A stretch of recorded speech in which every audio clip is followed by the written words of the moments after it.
So I'm out for a little nighttime walk, and I figured it's a good time to discuss some poker with you guys. Specifically, some poker I played last week on Hustler Casino Live. Now, in case you missed it, I finally played against Brad Owen, which I believe was his first time on the stream.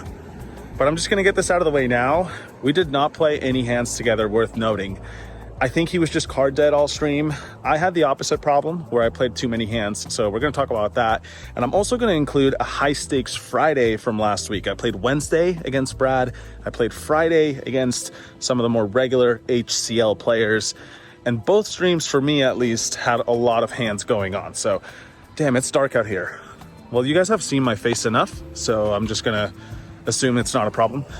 Anyway, there's a lot of hands to go over from last week. Before we jump into those, I had a quick announcement, and that is I'm hosting another meetup game on Clubs.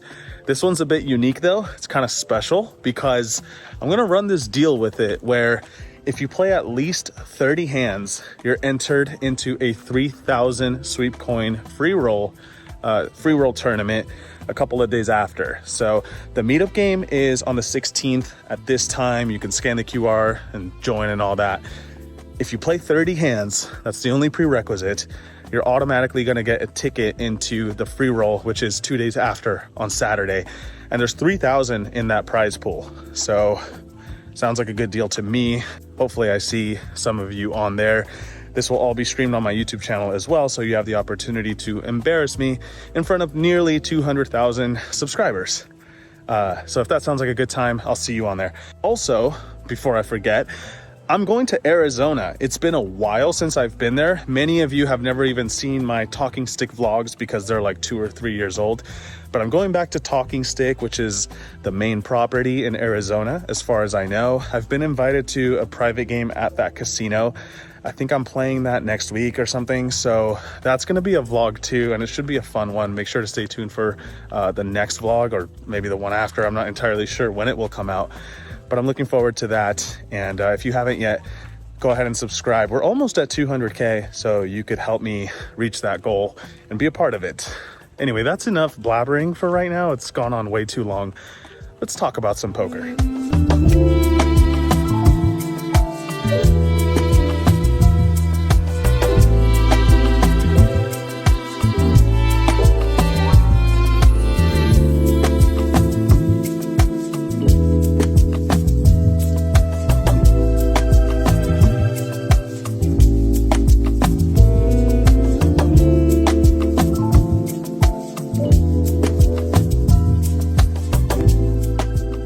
Guys, back at it once more, starting off with stream number 1, in which the stakes were 50-50 with the occasional straddles. In the first interesting hand, I put on the double straddle, so we're playing 50-50, 100, 200. There's a bunch of limps, and I decide to check with Jack 9 offsuit. We go 4 ways to a flop of Jack 10-6 with 2 hearts. Dylan checks. Dr. P puts in a bet of $700. Kind of scary since it's such a big size into 3 different opponents, but I have top pair as well as some backdoor draws, so I make the call. Dylan is out of there, and we go heads up to a turn, which is the deuce of hearts. I do have the jack of hearts as well as top pair, so when Dr. P slows down and checks it, I think it's okay to bet now. Plenty of worse hands we could get some value from, and we could also withstand a check raise holding this jack of hearts, so I throw in 2K. And it seems like Dr. P will put us to that test because he now check raises to $6,000. Definitely scary now, but since I have the jack of hearts, I decide to stick around in position and see what develops. River's the queen of spades, and now Dr. P shoves for around 8K, which is a little over half pot. Somewhat miserable situation for me now since we have a heart, we also have a 9, which has some removal to straights. Let's say he has something like 9-8. My hand makes that just a little less likely, but I don't know. In the end, I just figured that I could have some better hands to call with, and it's not impossible that he might have us beat. So I make a reluctant fold, and luckily it was the right choice this time as Dr. P turned a flush. In this next hand, I put on the straddle for $1,500. Now you might be wondering, why are you straddling to such a big size? Well, that's because the bounty game was on, which means if you win 3 in a row, you get 1,000 from each player. If you win 4 in a row, you get 2,000 from each player. And in this hand, I have already won 3 in a row, meaning I've collected the first bounty. But now I stand to win $16,000 if I can win this next hand. Dr. P knows this and raises to $7,000. It gets to me and I've got 10-8 offsuit. A tricky spot here because he's got 13,000 behind.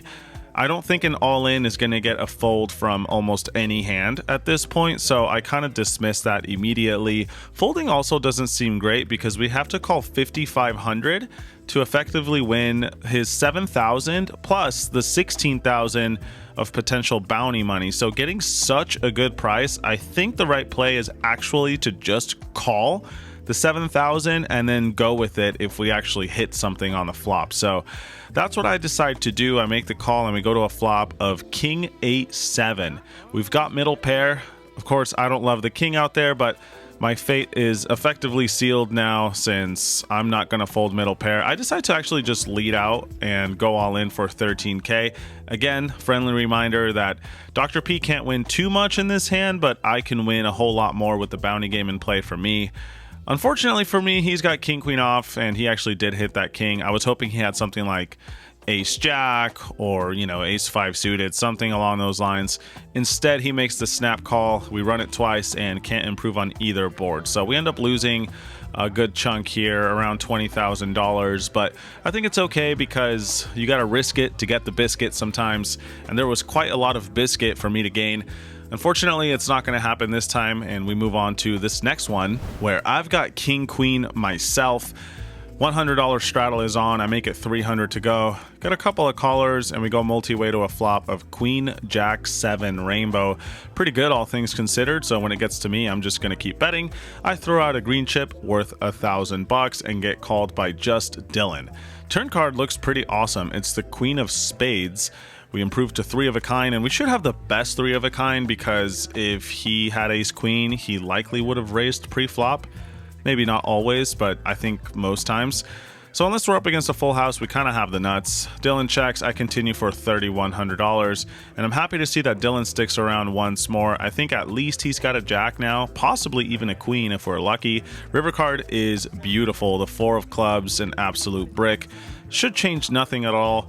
Dylan checks again, and now I'm just going to go for some more value. The question is how big to bet, and I think a big size would have made more sense here looking back. I don't like this $7,000 bet that I put in. Dylan now check raises all in for essentially a min raise, and I gotta admit I didn't exactly love it. I know this looks like a nit roll, and it totally is, but I just didn't think he was bluffing, and so I asked myself, what do we actually beat that is not a bluff? And I guess the only answer is queen 10 or maybe queen 9. I'd imagine most queens smaller than that would probably just call my bet. So yeah, I guess we're beating those hands. I make the call, hoping not to see queen jack or pocket 7s or whatever. And luckily we're not up against those. He flips over queen 10. I should have called faster. Honestly, this was a bit embarrassing. I don't know why I thought about it so long. It's one of those spots where if he's got it, he's got it. So sorry about that, Dylan. Kind of a brain fart on my part.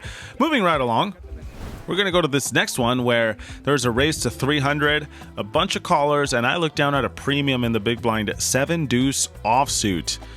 Jokes aside, this is the worst starting hand in No Limit Texas Hold'em, for those of you who did not know that. And for that exact reason, I decide to try to go for memes and raise it up. I make it $3,000 to go. Ohio David makes the call. Francisco makes the call. Dylan makes the call, and that's about it. So we go 4 ways out of position. Looks like my 7 deuce adventure has not worked, but then we go to a flop of king 8 deuce with a couple of diamonds. And I think having bottom pair on a board like this is actually not too bad. No one here should have ace king, and unless someone's got pocket 8s, there's not too much cause for concern. Pocket deuces, I've got some removal too, and I also have the 7 of diamonds. So I think all things considered, this is a great board to continue bluffing on. So that's what I do. I bet $4,000. Francisco makes the call. Dylan does not. So heads up to a turn. It's looking pretty good so far. Maybe we can get him to fold a hand like pocket 9s or 9-8 suited, or king 10 offsuit, stuff like that, you know, is uncomfortable against some more pressure. So I bet half pot, $10,000, trying to set up an all-in on the river. Once again, Francisco makes the call, and he does it pretty quickly. Now I'm thinking to myself, maybe he's just got a draw, right? Like ace 10 of diamonds, or yeah, pretty much all flush draws would stick around, right? River card is the 5 of hearts pairing the board, and of course diamonds have now missed. So I decide to actually check it and just go to showdown. I'm expecting Francisco to check back with a hand like king jack or king 10. But check back, he does not. He thinks about it for a bit and eventually jams all in for 22,000 and change. And now this puts me in a really weird spot, because if he's checking back top pair, or at least that's what I thought he was doing, obviously you guys can see I'm dead wrong, but in the moment I had a feeling that he would check back top pair quite often in fear that I'm trapping with ace king or something along those lines. So if he's checking back top pairs, then what does this all-in mean? Well, I guess it means either a missed flush draw or pocket eights. It's tough for him to have much else with this all-in.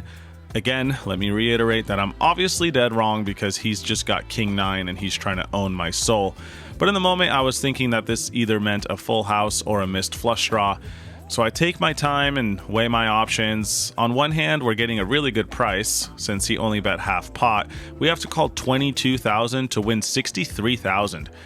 It means we only have to be right once in a while to make this okay.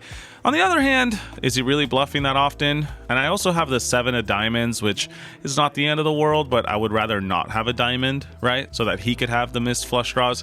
I don't know, I go back and forth and eventually realize, hey, I put myself in this spot with 7 deuce, might as well see it through to the end. This is also my lineup. I curated this game and invited everyone, so I kind of had it in my head that I was going to give action, and if there were any close spots tonight, I was going to put the chips in the middle. So no exceptions here. I make the call, and Francisco gets the gift of a lifetime as he ends up winning a nearly $100,000 pot against an idiot with 7 deuce who doesn't know how to fold. So credit to him for getting the absolute maximum. If you guys thought that was bad, check this hand out. 3 coin makes it 300. I call on his left with 10-9 offsuit. Side note, don't ever do stuff like this. Ohio David now 3 bets on my left to 1600. Back around a 3 coin who folds, and now I decide to go for the old call re-raise. Now, I just want to go on record. This is something that some players do with strong hands like aces or kings. You know, there's a raise from early position. You call on their direct left with a premium in hopes that someone else re-raises, and then you can go for the trap. The only problem with this is that I don't really do that super often, and I also have a terrible image at this point after that 7 deuce. So it's questionable how much credit I'm going to get with this play. As you guys can tell, Ohio David is not giving me much credit at all, because he makes the call for $6,300 with queen jack offsuit. So we go heads up out of position to a flop of ace 10 rainbow. We have second pair, but of course can still be up against trips and pocket pairs higher than the 10. I bet small $4,000. Ohio David thinks for a bit and makes the call. Turn card's the deuce of spades, bringing in backdoor flush draws, but I don't think those are too relevant. I check it now, and Ohio David checks it back, which I'm not too happy to see. I would expect him to bluff with hands like king high, queen high, or whatever. So when he checks back, I'm like, all right, he's got a pocket pair, probably one higher than the 10, or maybe pocket 9s, pocket 8s, stuff like that. Or maybe even trips that, you know, is giving me a little bit of rope for the river. It comes to 4 of spades, and we have a decent hand. I don't think we can get value from worse, so I decide to check again, hoping to get to showdown. But it's not going to be that easy, because David now assembles a bet of $8,000. This looks very milky. I'm not loving my situation, and this is kind of what happens when you put yourself in these predicaments with 10-9 offsuit and stuff like that. But it's time to just assess the situation and try to make the best decision. Similar to last hand, we're getting an amazing price, don't have to be right too often. But also, similar to last hand, I don't know how often this guy is bluffing. It looks like a very, very tough spot to be bluffing. I guess maybe king queen, which is a missed straight draw, queen jack suited, you know, king jack, stuff like that might bluff now. But not only would he have to have those hands, he would have also needed to check them back on the turn. How often is he doing that? Who the hell knows? I certainly don't. But like I just said last hand, in these close decisions, I'm going to put chips in the middle tonight. And I choose not to stray from that this time. So I make the reluctant call. And luckily this time it does work out, unlike the last hand, as Ohio David says, you're good. So I turn over the 10-9 offsuit and collect a nearly $40,000 pot. I guess when you fly too close to the sun, sometimes you get burned, but other times you get a little bit of sunlight. And that's what happened here. Let's move to the next hand, which is incredibly comical. In this one, Dr. H is up to bat for the third bounty. As you guys can see, he's got 2 indicators in front of him. If he wins one more hand, he gets 1K from each player, and for that reason, he just shoves all in when it gets to him. 22,000. Everyone folds, but then it gets to me in the big blind, and I look down at King Queen. It's not the best hand ever, but in this situation, I think we're doing pretty good against Dr. H's entire possibility of hands that he might be trying to get the bounty with. Unfortunately for me, I am completely dominated by Ace Queen. Of course, I don't know that in the moment because Dr. H does this somewhat annoying thing where he doesn't show his cards until the very, very end. I don't know what's up with that, but anyway, I feel like we're getting it in pretty good here. First board confirms that because it comes King Queen 9, right? I'm like, hell yeah. Turn card's an 8, river's a 3, should be pretty safe. Second board is Ace, Ace, 8. He says that's me. However, the turn card's a jack. And then the river is a 10.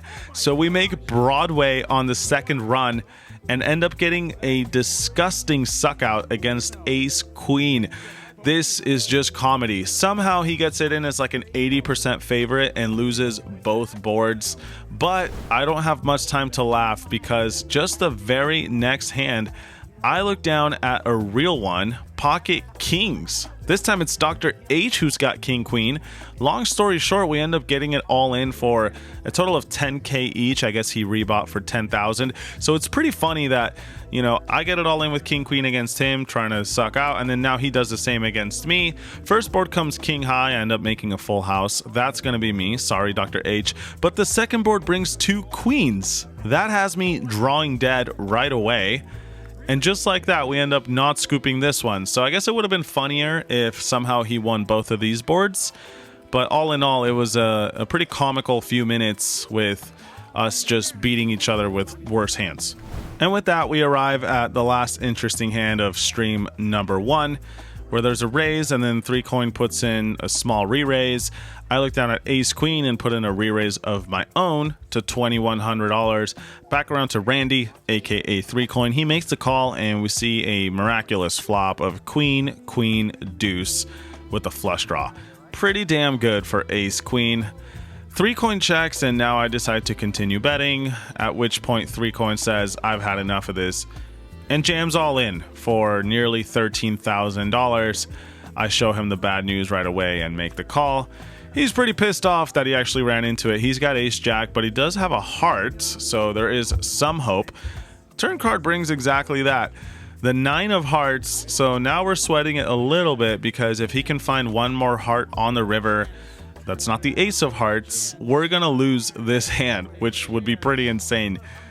It is a red card, but it's not a heart. It's the 5 of diamonds. We end up winning this pot, $30,400 going our way. Nothing too exciting happened after this for stream number 1, but let's move to the second stream, which were considerably higher stakes. In the first interesting hand, you should know the bounty game is on once again. Nick Airball has 2 of those bounties and decides to just go all in for $60,000. It gets all the way to me with around 45K. I look down at pocket 9s in the big blind, and that should be good enough against all the hands Airball might be doing this with. I expect he's going to have 2 overs, sometimes over pairs and other times under pairs to my pocket 9s. So it's a bit close, but I do make the call. Turbo gets out of there with his pocket 8s, and once again, we have an all-in pre-flop versus Nick Airball, in which we are flipping. You guys might guess where this is going. My man finds a king on the flop, and we get no improvement. So it's yet another week of losing a flip to this man. So I rebuy for some more money, and we encounter this one where Big Mike limps in for 200. Rampage makes it 1400 on the button, and I'm looking down at pocket jacks in the big blind. Super strong hand against a button raise, especially a button raise from Rampage, who plays a lot of hands. So I kick it up to $7,000, back around to Rampage, and he makes the call. So we're gonna go post flop to a board of 7-6-6 with a flush draw. Looks pretty good for pocket jacks. I continue for around half pot, 8K. Rampage makes the call, and we get a very nice turn card, the 6 of clubs, giving us a full house. And I suspect Rampage will not fold any pair at this point. Might even call with some ace highs from time to time. So considering he's got less than a pot-sized bet remaining, I shove all in. Of course, I would also do this with my bluffs, but it's nice to actually have it this time. Rampage makes the call, and I quickly realize that I'm not the one who has it. He's the one who has it. Pocket kings from my boy Rampage. He slow plays a little bit pre-flop, and then we get the perfect board to get all the money in. I guess it would have happened either way, but anyway, we run it just once, looking for a jack on the river. No such luck. 10 of diamonds, and just like that, we are stuck nearly $100,000 or so within the first 2 hours of this stream. So I add on money once again, and then we go to this one, where action starts on airball in the small blind. He makes it $2,000 to go. Rampage calls the 2,000. Francisco calls the 2,000. And then I'm in the straddle with 8-4 suited. This is kind of a garbage hand, but we have position against everyone in the field, and Rampage and Francisco just calling the 2K gives me the impression that they're not probably super strong. So I decide to use this as one of my squeeze bluffs. Of course, this is not something you should do too often. In fact, probably almost never with a hand like this, but I make it $15,000 to go. It works against Airball, who folds a better hand. He's got King Jack, but thinks better of it. Rampage, however, sticks around with his Ace Jack suited. Francisco does also fold his pocket fives, which is a commendable fold, and we go heads up in position versus Rampage to a board of Queen 8-4 with 2 diamonds. I gotta admit, flopping 2 pair with this hand is not exactly what I was expecting, but I'll happily take it. Rampage checks. I'm just gonna keep betting because I have a strong hand. I throw in $12,000, and now Rampage thinks for a bit and assembles a check raise up to $35,000. I'm not sure what's up with this because he's leaving himself less than 30K behind. I was kind of expecting him to either call my 12,000 or shove all in. This 35K check raise, I don't really know what it's about, but what I do know is that I have 2 pairs, so he's put in the majority of his stack at this point, probably not going to fold. Time to just get it in. I shove, and he makes the call. So we have a $163,000 pot. He tells me he's got a flush draw. I tell him I've got 2 pair. Seems like a fair fight. He asks me how many times I want to run it, and I say 2 times. I've kind of been getting killed, and I could do with a little variance reduction. But then I realize, you know what? Whatever. If it's a night for blood, so be it. Maybe we get unstuck just in one hand, or at least close to it. This might be that hand. I changed my mind. Let's go just once.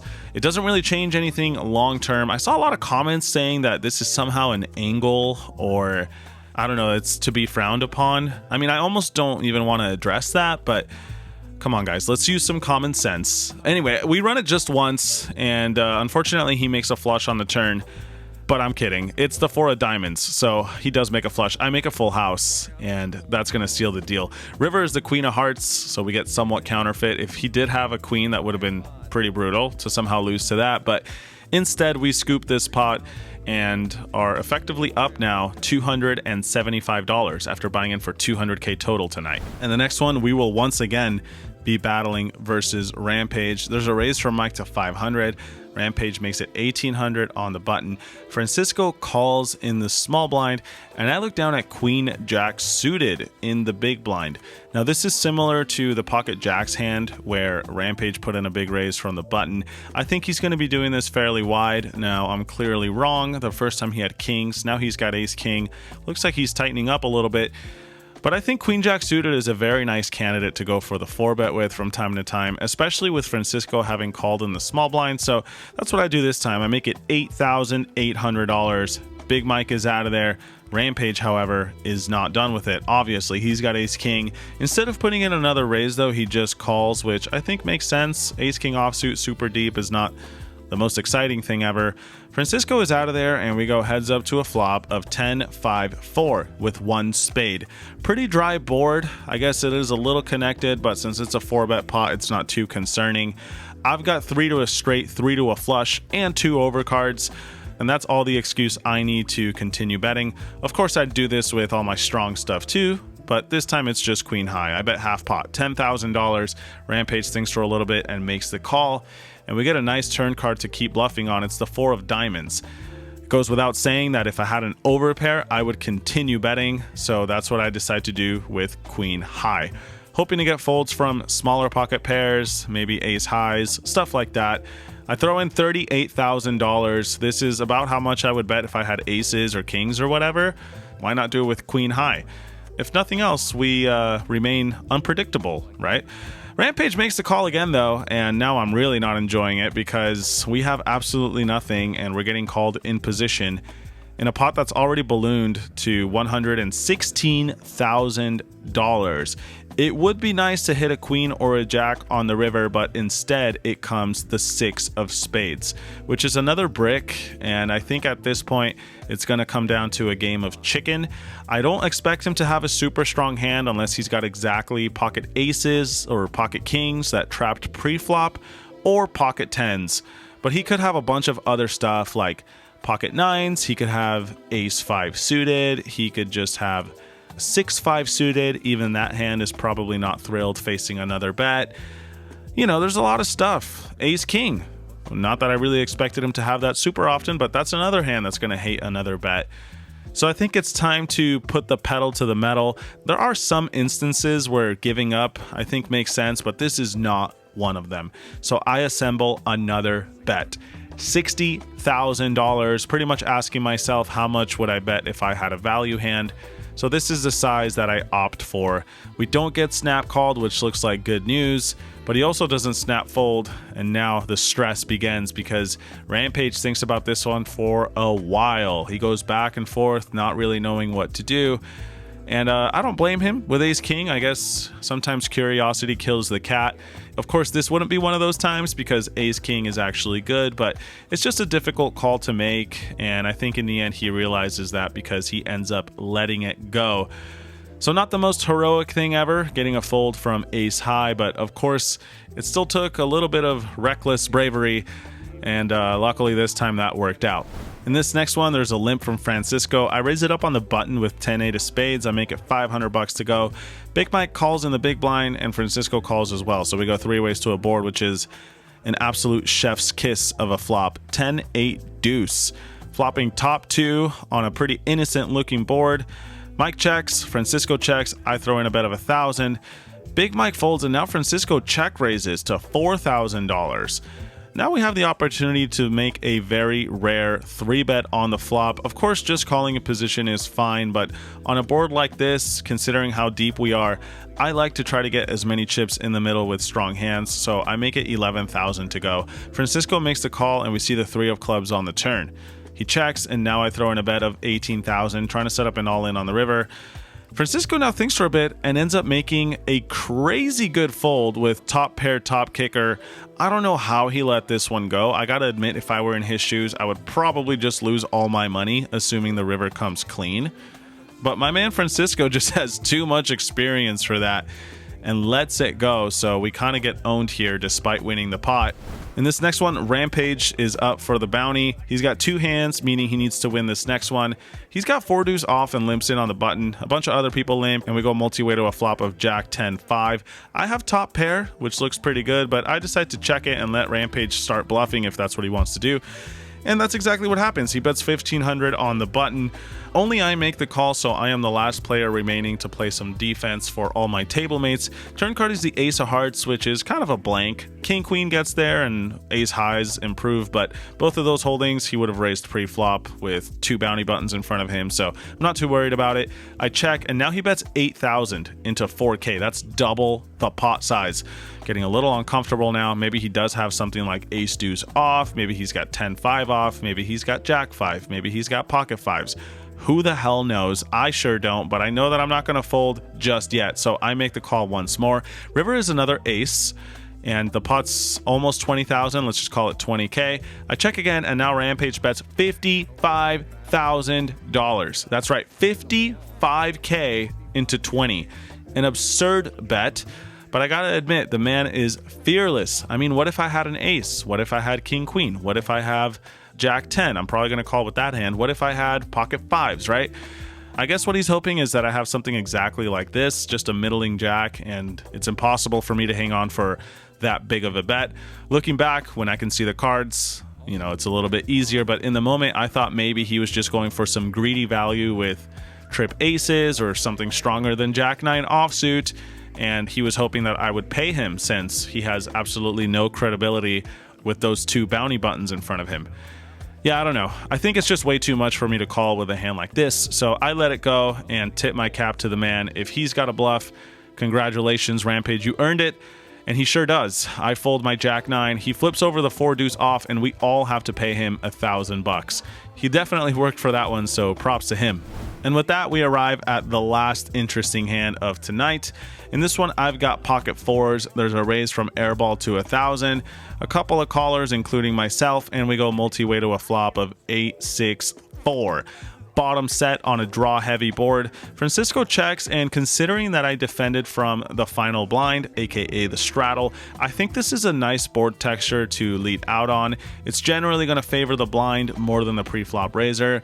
It's kind of awkward to do it with a set, but I think a lot of hands want to take this line, and value hands are in there as well. So I throw in $2,000. Airball makes the call. Francisco also makes the call, so 3 of us remain as we go to a turn, which is pretty damn nice. It's the deuce of hearts. 5-3 gets there, but aside from that, should be pretty innocent.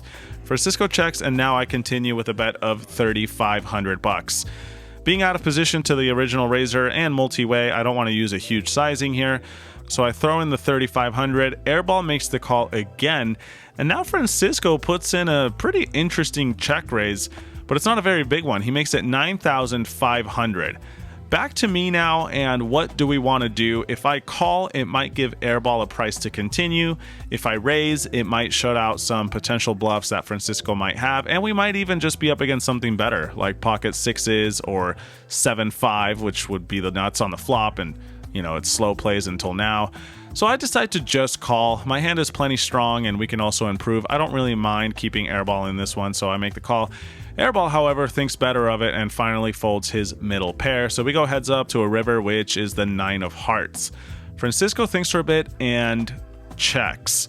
I think that means we likely have the best hand. He might have something like 2 pair. He might have river to 9 if he was bluffing with, let's say, something like 9-7. So I think it's time to go for some value here, and if we face an all-in, we actually might have to fold, or I guess I don't know. It was one of those things where I was like, you know what? If we face a raise, we're going to deal with it accordingly, but I am not about to check back a set if I think it's the best hand. So I throw in $17,000. Francisco thinks for a while and eventually calls with a pretty weak hand, just a pair of 8s. I guess he wasn't buying what I was selling, but of course I'm more than happy with that because I actually have it. Set of 4s is good, and we collect a $66,000 pot. The last interesting one of the night, and luckily it went our way. So as always, I hope you guys enjoyed, and stay tuned for some final thoughts.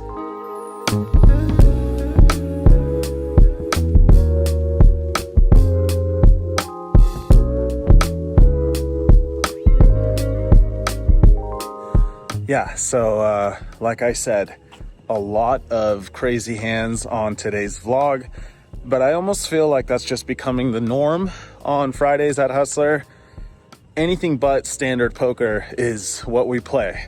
I hope you guys enjoyed the hands as per usual, and yeah, that's all I got for today. Don't forget about the clubs meetup that I'm hosting in a few days. Sign up below or hit the QR, whatever. It's going to be a good time. And like I said, 3,000 up for grabs a couple of days afterwards if you're able to join the meetup game. So yeah, a lot of free money being given away. Oh, and how could I forget? Let's talk about results too, right? Because we covered 2 different streams today.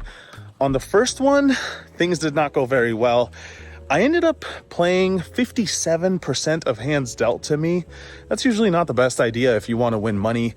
And we have the evidence right here. I lost $27,000 that day. However, on Friday, I tried a little harder and also ran a little bit better. Ended up winning a little over 100 G's. Not bad for a Friday night. All said and done, I won like 70-something thousand last week. Goes without saying that that is an awesome result, and I'm more than happy with that, especially after having gone through a pretty bad downswing the last 3 or 4 months. Granted, I did have my biggest win ever a couple of weeks ago, which definitely helped, but it's still been back and forth. I had a huge loss last week on Hustler that I didn't cover on the channel, so yeah, it comes and goes. Hopefully it comes a little more than it goes, and we close out the year on a strong note. But that's all I have for you guys today. Drop a comment if you're going to be at Talking Stick the next couple of weeks. Maybe I'll meet a few of you guys there. But yeah, that's everything for today, guys. As always, thanks for watching. Thank you for the support. I will see you all next time, and don't forget to like the video. Okay, bye.